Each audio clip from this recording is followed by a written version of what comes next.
Atypic Only est né en juin 2021. On a créé avec mon frère l'activité parce que moi je viens du monde de l'exposition depuis 35 ans et mon frère lui vient de l'agencement intérieur. En mars 2020, la Covid est passée par là, a mis à mal le monde de l'événementiel. Nous, on a été à l'arrêt pendant 2 ans et demi. Du coup, on a décidé, en créant Atypic Only, de ne pas recréer le même schéma, de ne pas avoir qu'une activité et de scinder 2 activités bien distinctes. Une avec le monde de l'événementiel, donc qui continue avec le stand, qui représente à peu près 80% de notre activité, et une activité pour le particulier avec l'agencement intérieur, d'où la boutique qui est ici depuis le mois de février 2024 à Poissy.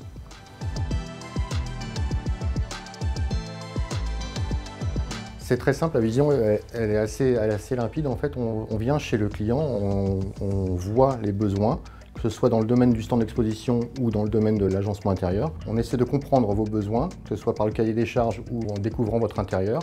On voit les problématiques que vous avez, les souhaits que vous avez, et on essaie de vous faire un projet qui vous ressemble, un projet qui vous est propre.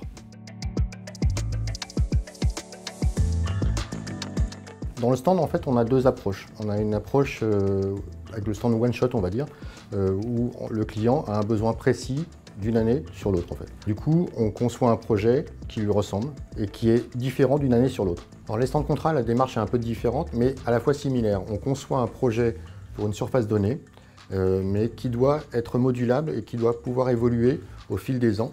Et au fil des besoins aussi, des contraintes techniques par rapport au salon. Et après, le stand est stocké chez nous, dans les ateliers, et on ne rajoute que la partie communication qui évolue d'une année sur l'autre. Les planchers et les cloisons sont reconditionnés pour être réutilisés. Le monde de l'événementiel a beaucoup de progrès à faire dans le domaine du RSE, et nous, justement, on essaie d'être différenciants vis-à-vis de ce domaine.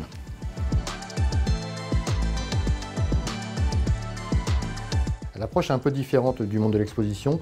On vient chez les clients, on fait un projet et une étude qui est gratuite, ce qui est un peu différenciant aussi du monde de l'architecture intérieure. On a fait notamment un projet pour un couple à Poissy, de personnes qui voulaient en fait réaménager leur intérieur. Ils avaient un espace cuisine qui était très sombre, parce que justement la lumière venait du sud et la cuisine était au nord. Donc on a complètement repensé l'espace et on a ouvert la cuisine pour que justement la lumière vienne baigner cet espace.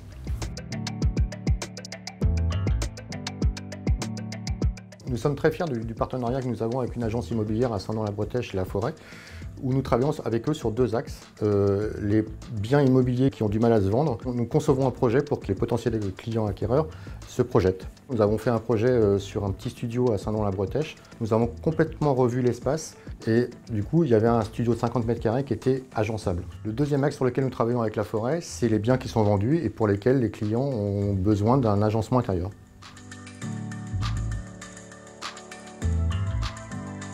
Comme je vous le disais tout à l'heure, comme le stand d'exposition représente 80% de notre activité et l'agencement intérieur de 20%, nous aimerions rééquilibrer l'ensemble sans pour autant laisser tomber le stand, arriver à peu près à 50-50 pour les 2 activités. Et nous aimerions aussi intensifier l'aspect stand contrat parce que pour nous, le côté RSE est très important et prégnant.